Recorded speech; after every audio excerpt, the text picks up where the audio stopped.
शांति। आज 21 जून 2021 और आज सारे विश्व के अंदर विश्व योग दिवस के रूप में ये वैश्विक पर्व को मनाया जा रहा है। सारे विश्व के अंदर विभिन्न देश, विभिन्न संस्कृतियां, विभिन्न धर्म के लोग सब इस योग के पर्व को सेलिब्रेट कर रहे हैं।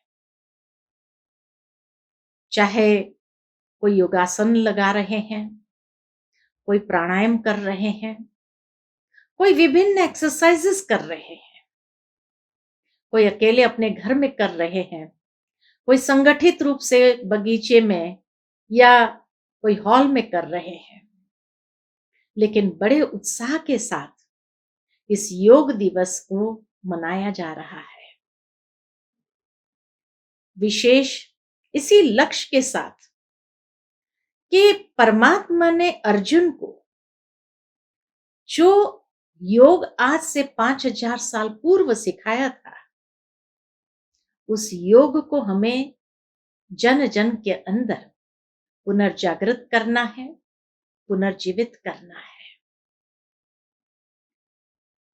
जिसको आज से 1700 साल पूर्व महर्षि पातंजलि ने अष्टांग योग के रूप में उसी योग को विभाजित किया था। लेकिन परमात्मा 5000 साल पूर्व जो सिखाया था, पुनः उस योग को आकर सरल सहज रूप से हमें स्पष्ट कर रहे हैं।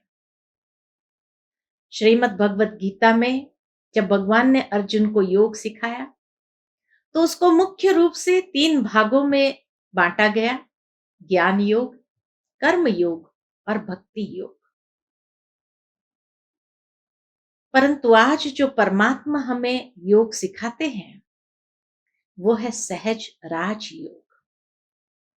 और ये सहज राजयोग बड़े सरल, सुंदर, स्पष्ट शब्द में भगवान ने आज उसकी व्याख्या की है और उसका महत्व बताया है कि बच्चे, योग माना परमात्मा की स्नेह भरी याद।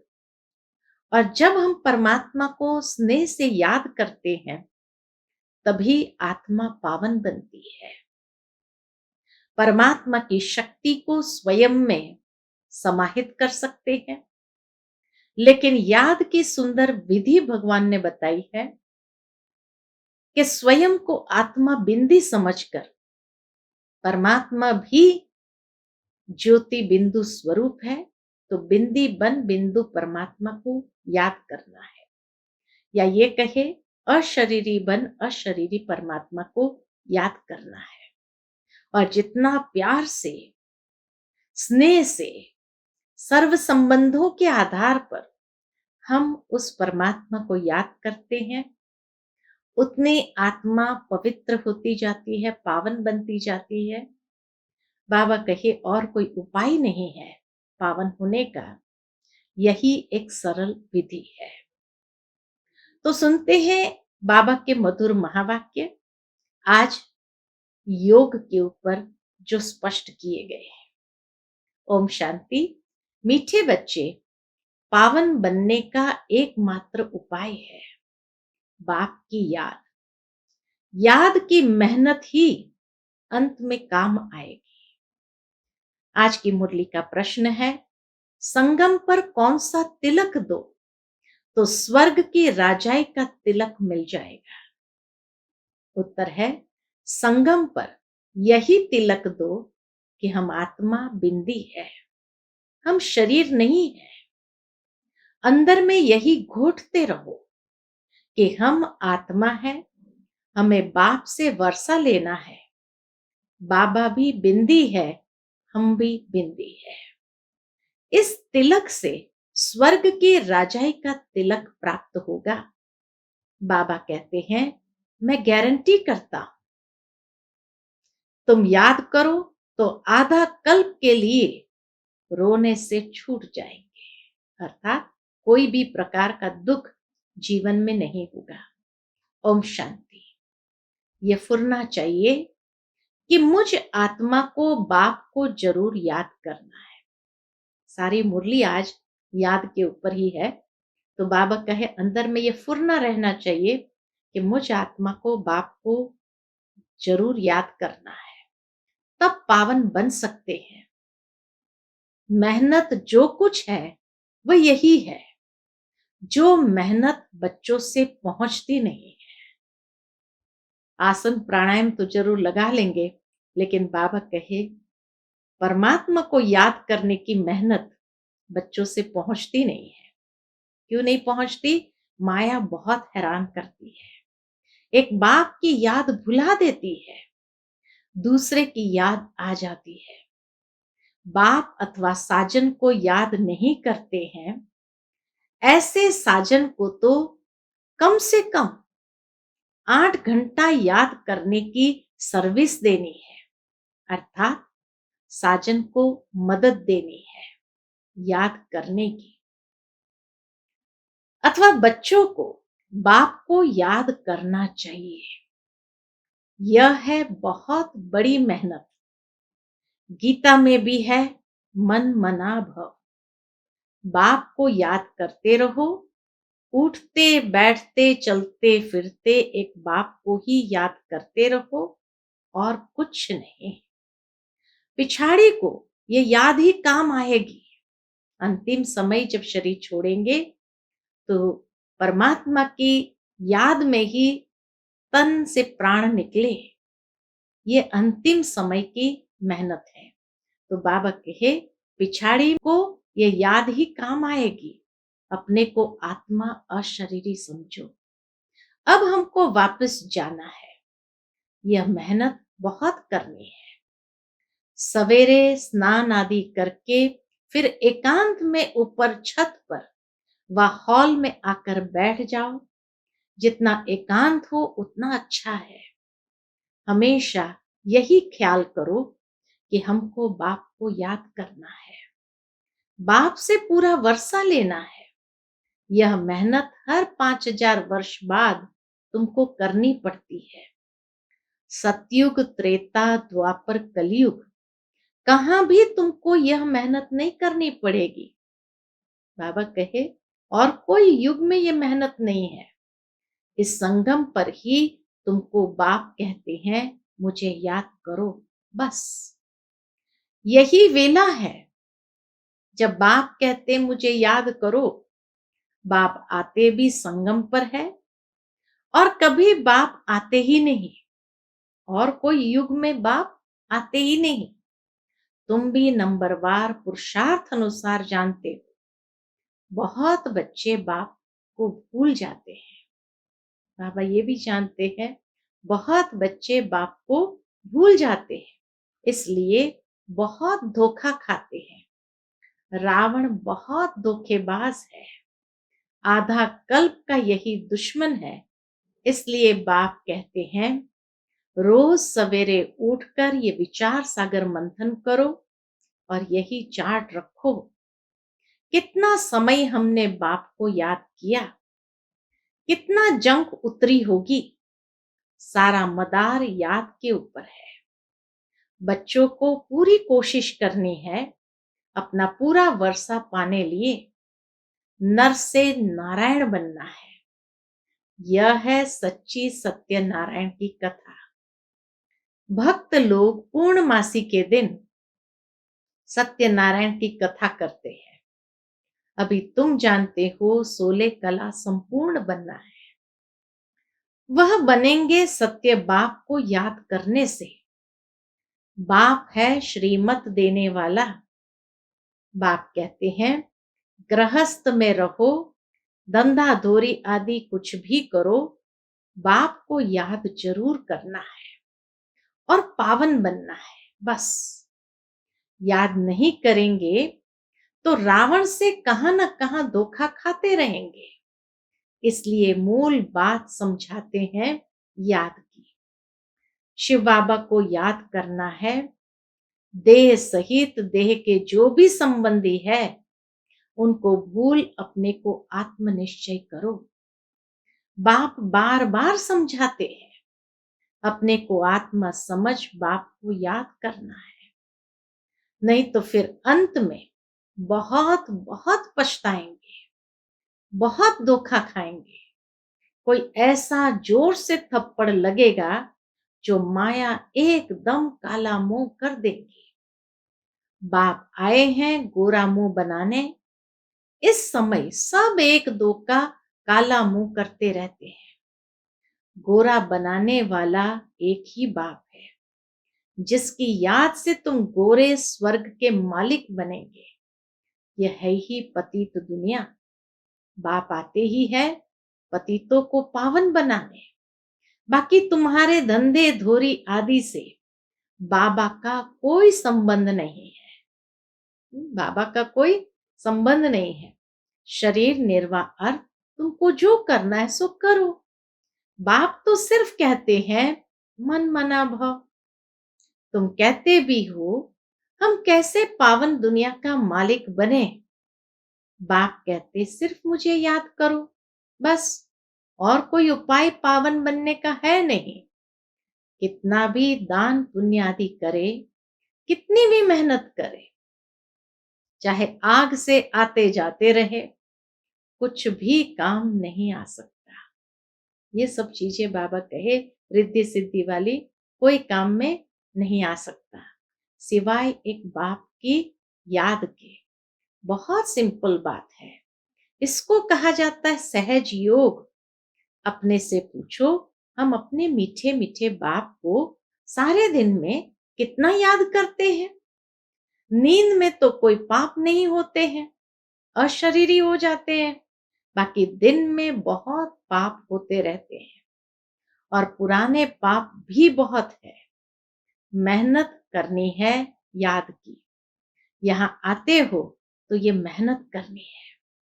बाहर के वाहियात संकल्पों को उड़ा दो, अर्थात व्यर्थ की बातों को उड़ा दो, नहीं तो वायुमंडल बड़ा खराब कर देते हैं। घर के खेती बाड़ी के ख्यालात चलते रहते हैं। कभी बच्चे याद पड़ेंगे, कभी गुरु की याद आएगी। संकल्प चलते रहेंगे तो वायुमंडल को खराब कर देंगे। मेहनत नहीं करने वाले विघ्न डालते हैं। जिससे मेहनत नहीं होती है, बाबा कहे वह विघ्न डालते हैं। ये इतनी महीन बातें हैं, तुम भी अभी जानते हो, फिर कभी नहीं जानेंगे। बाप अभी ही वर्षा देते हैं, फिर आधा कल्प के लिए निश्चिंत हो जाते हैं। लौकिक बाप के फुरने यानी ख्यालात और बेहद बाप के फुरने में कितना अंतर है। लौकिक बाप की चाहना क्या है, बेहद के बाप की चाहना क्या है, तो दोनों के ख्यालात में बहुत बड़ा अंतर है। बाप कहते हैं कि भक्ति मार्ग में मुझे कितना फुरना रहता है, भगत कितना घड़ी घड़ी याद करते हैं। सतयुग में कोई भी याद नहीं करते। बाप कहते हैं तुमको इतना सुख देता हूं जो तुमको मुझे वहां याद करने की दरकार ही नहीं रहेगी। हम जानते हैं हमारे बच्चे सुखधाम शांति धाम में बैठे हैं, दूसरा कोई मनुष्य समझ न सके। ऐसे बाप में निश्चय बुद्धि होने में माया विघ्न डालती है। बाप कहते हैं सिर्फ मुझे याद करो तो तुम्हारे में जो एलॉय पड़ गई है, कौन सी, चांदी तांबा लोहा, वह निकल जाएगी। गोल्डन एज से सिल्वर एज में आने से भी दो कला कम होती है। यह बातें तुम सुनते और समझते हो। जो सच्चा ब्राह्मण होगा उनको अच्छी रीति बुद्धि में बैठेगा, नहीं तो बैठेगा नहीं, याद टिकेगी नहीं। सारा मदार बाप को याद करने पर है। बार बार कहते हैं बाबा, बार बार कहते बच्चे बाप को याद करो। ये बाबा भी कहेंगे, ब्रह्मा बाबा भी कहेंगे शिव बाबा को याद करो। शिव बाबा खुद भी कहेंगे मुझ बाप को याद करो। आत्माओं को कहते हैं हे बच्चों, वह निराकार परमात्मा भी आत्माओं को कहेंगे। मूल बात ही यह है, मूल बात है ये याद की। कोई भी आए तो उनको पहले पहले बोलो, क्या बोलो, कि अल्लाह को याद करो और कोई टिक टिक नहीं करनी है। सिर्फ बोलो अपने को आत्म समझ बाप को याद करो। तो कितनी बार अब तक बाबा ने कह दिया, हाँ बच्चे याद में रहो, यही अंदर घोटना है। हम आत्मा है, गाते भी है ना, तुलसीदास चंदन घिसे तिलक देते रघुवीर। तिलक कोई स्थूल थोड़ी है। बाबा कहे तिलक कोई स्थूल थोड़ी है, तुम समझते हो। तिलक वास्तव में इस समय का यादगार है। तुम याद करते रहते हो, गोया राजाई का तिलक देते हो, तुमको राजाई का तिलक मिलेगा, डबल सिरताज बनेंगे। राजाई का तिलक मिलेगा अर्थात स्वर्ग के महाराजा महारानी बनेंगे। बाप कितना सहज बताते हैं। बस सिर्फ ये याद करो, कौन सी बात, हम आत्मा है, शरीर नहीं। हमको बाप से वर्षा लेना है। तुम जानते हो हम आत्मा बिंदी मिसल है, बाबा भी बिंदी है। बाबा ज्ञान का सागर, सुख का सागर है। वह हमको वरदान देते हैं, इनके बाजू में आकर बैठते हैं। ब्रह्मा बाबा की आत्मा के बाजू में आकर बैठते हैं। गुरु अपने शिष्य को बाजू में बिठाए सिखाते हैं। यह भी बाजू में बैठे हैं। बच्चों को सिर्फ कहते हैं अपने को आत्म समझो, मां में कम याद करो। सतयुग में भी तुम अपने को आत्मा समझते हो, वहां भी अपने को आत्मा समझते हो, परंतु बाप को नहीं जानते हो, वो विस्मृत हो जाते हैं। हम आत्मा शरीर छोड़ते हैं, फिर दूसरा लेना है।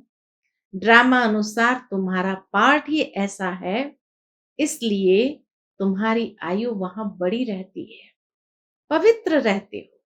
सतयुग में आयु बड़ी रहती है, कलयुग में छोटी हो जाती है। वहां है योगी, यहाँ है भोगी। पवित्र होते हैं योगी। वहां रावण राज्य ही नहीं है, आयु बड़ी रहती है। यहाँ आयु कितनी छोटी होती है, इसको कर्म भोग कहा जाता है। वहां अकाले मृत्यु कभी होता नहीं। तो बाप कहते हैं कि बाप को पहचाना है तो श्रीमत पर चलो।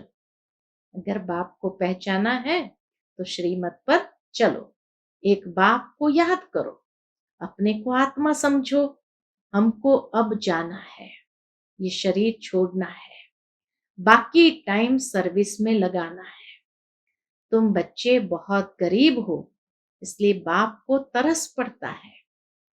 तुम बुढ़िया कुब्जाओं आदि को कोई तकलीफ नहीं देते हैं। बाबा कहे बुढ़ियाओं को, कुब्जाओं को बाबा कोई तकलीफ नहीं देते हैं। बूढ़ी को कुब्जा कहा जाता है, बुढ़ियों को समझाया जाता है। बाप को याद करो। तुमसे कोई पूछे कहाँ जाती हो, बोलो गीता पाठशाला में जाते हैं। यहाँ तो वह कृष्ण की आत्मा 84 जन्म ले अभी बाप से ज्ञान ले रही है। बच्चे प्रदर्शनी आदि पर कितना खर्चा करते हैं, लिखते भी है फलाना अच्छा प्रभावित हुआ। बाबा को समाचार देते हैं, बाबा प्रदर्शनी में फलाना अच्छा प्रभावित हुआ। परंतु बाबा कहते हैं एक भी ऐसे नहीं लिखता कि बरोबर इस समय बेहद का बाप इस ब्रह्मा तन में आया हुआ है, उससे ही स्वर्ग का वर्षा मिल सकता है। बाबा समझ जाते हैं कि एक को भी निश्चय नहीं हुआ है, सिर्फ प्रभावित होते हैं। ये ज्ञान बहुत अच्छा है। सीढ़ी ठीक रीति से दिखाई है, बाबा कहे सीढ़ी ठीक रीति से दिखाई है, परंतु खुद योग में रह तमो प्रदान से सतो प्रदान बने वह नहीं करते हैं। सिर्फ कहते हैं समझानी बहुत अच्छी है, परमात्मा से वर्षा पाने की। परंतु खुद पाए वह नहीं। कुछ भी पुरुषार्थ नहीं करते हैं, प्रजा ढेर बनेगी। बाकी राजा बने वह मेहनत है। हर एक अपनी दिल से पूछे कि हम कहाँ तक बाप की याद में हर्षित रहते हैं। हम फिर से सो देवता बनते हैं। ऐसे ऐसे अपने साथ एकांत में बैठ बातें करो, ट्राई करके देखो। बाप को याद करते रहो तो बाप गारंटी देते हैं, तुम आधा कल्प कभी रोएंगे नहीं। अभी तुम कहते हो बाबा आकर हमको रावण माया पर जीत पहनाते हैं। जो जितनी मेहनत करते हैं अपने लिए ही करते हैं। फिर तुम आएंगे नई दुनिया में, पुरानी दुनिया का हिसाब किताब भी चुकता करना है, जबकि तुमको तमो प्रधान से सतो प्रधान बनना है। पावन बनने की युक्ति भी बताते हैं। यह है कयामत का समय, सबका विनाश होना है, नई दुनिया की स्थापना होनी है। तुम जानते हो हम इस मृत्यु लोक में यह शरीर छोड़ फिर नई दुनिया अमर लोक में आएंगे। हम पढ़ते ही है नई दुनिया के लिए, और कोई ऐसी पाठशाला नहीं जहां भविष्य के लिए पढ़ाते हो। हाँ, जो बहुत दान पुण्य करते हैं तो राजा के पास जन्म लेते हैं। गोल्डन स्पून इन माउथ कहा जाता है। सतयुग में तुमको मिलता है। कलयुग में भी जो राजाओं के पास जन्म लेते हैं उनको भी मिलता है। फिर भी यहाँ तो अनेक प्रकार के दुख रहते हैं। तुमको तो भविष्य 21 जन्म के लिए कोई दुख नहीं होगा, कभी बीमार नहीं पड़ेंगे। गोल्डन स्पून इन स्वर्ग, गोल्डन स्पून इन स्वर्ग यहाँ है अल्पकाल के लिए राजाए, तुम्हारी है 21 जन्मों के लिए। बुद्धि से अच्छी रीति काम लेना है, फिर समझाना है। ऐसे नहीं कि भक्ति मार्ग में राजा नहीं बन सकते हैं। कोई कॉलेज अथवा हॉस्पिटल बनाते हैं तो उनको भी एवजा मिलता है। हॉस्पिटल बनाते हैं तो दूसरे जन्म में अच्छी तंदुरुस्ती रहेगी। कहते हैं ना, इनको सारी आयु में बुखार भी नहीं हुआ, बड़ी आयु होती है, बहुत दान आदि किया है, हॉस्पिटल आदि बनाते हैं तब आयु बढ़ती है। यहाँ तो योग से तुम एवर हेल्दी वेल्दी बनते हो। योग से तुम 21 जन्म के लिए शफा पाते हो। यह तो बहुत बड़ी हॉस्पिटल, बहुत बड़ी कॉलेज है। बाप हर बात अच्छी रीति समझाते हैं। बाप कहते हैं जिसको जहां मजा आए, जहां दिल लगे, वहां जाकर पढ़ाई पढ़ सकते हैं। ऐसे नहीं कि हमारे सेंटर पर ही आए, इनके पास क्यों जाते हैं, नहीं। जिसको जहां चाहिए वहां जाए। बात तो एक ही है। मुरली तो पढ़कर सुनाते हैं, वह मुरली यहाँ से जाती है, फिर कोई विस्तार से अच्छा समझाते हैं, कोई सिर्फ पढ़कर सुनाते हैं। भाषण करने वाले अच्छी ललकार करते हैं। बाबा कहे भाषण करने वाले अच्छी ललकार करते होंगे। कहाँ भी भाषण हो, पहले पहले बताओ, क्या बताओ? शिव बाबा कहते हैं अपने को आत्म समझ, मुझ बाप को याद करो, तो तुम्हारे विकर्म विनाश होंगे और पावन दुनिया का मालिक बनेंगे। कितना सहज समझाते हैं। अच्छा, मीठे मीठे सिकिलते बच्चों प्रति माता पिता बाप दादा का याद प्यार और गुड मॉर्निंग। रूहानी बाप की रूहानी बच्चों को नमस्ते। हम सब रूहानी बच्चों की रूहानी माता पिता बाप दादा को याद प्यार, गुड मॉर्निंग और नमस्ते। नमस्ते। शुक्रिया बाबा, शुक्रिया। आज की मुरली से धारणा के लिए मुख्य सार है।